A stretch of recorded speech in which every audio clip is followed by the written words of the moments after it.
Hi, in this video we'll go over the map view and understand how to leverage the different data layers to make better agronomic decisions.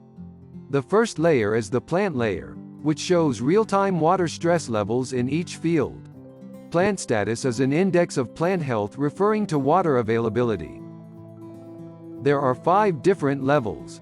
Red indicates that the trees are experiencing stress, orange means mild stress, and yellow indicates that stress starts to develop. When trees have enough water, you'll see a green color, and dark green indicates that the trees are far from yield, affecting stress levels.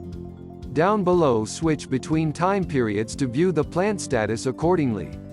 You can click on a specific field to deep dive into its agronomic data and graphs. We will cover this in a different tutorial.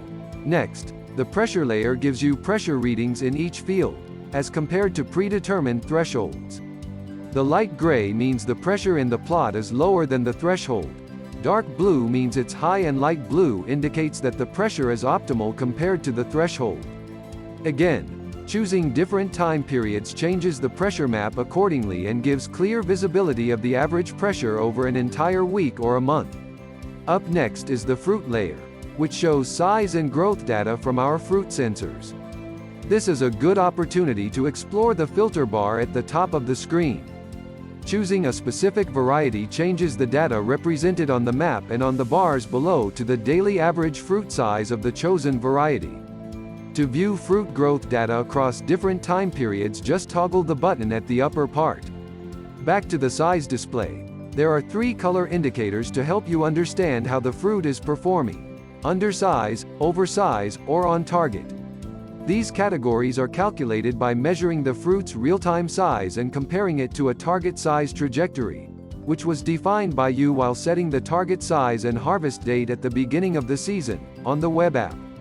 Similarly, the growth map shows the current growth status of the fruit: low, average, or high. Taken together, the size and growth views of the fruit map give you enhanced and clear visibility of your fruit performance in relation to your objectives. Up next is the soil layer, which shows you real-time soil moisture readings in each field, according to how far it is from saturation. In this example, the plot encircled with red indicates critically low soil moisture level, below its threshold. The soil layer shows you not only recent moisture levels but where the soil is trending.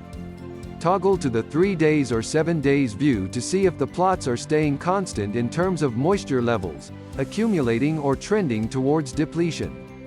This is a good opportunity to see how simple it is to switch from agronomic insight to implementing an irrigation plan. Going back to the soil moisture view, we can choose in the group filter a specific group of valves, which typically operates together. Now, the maps changes, and on the card below you can see the average soil moisture of the plots that are being irrigated by the chosen group, and how is it compared to the soil moisture recommendation dotted line. In case you decide to add or decrease irrigation, just click on the Planning tab, where you can also see past or planned irrigations for this group of valves. Click on a date and set an irrigation event according to your agronomic insight. That's it. You're good to grow. For more videos, please visit us at www.phytech.com.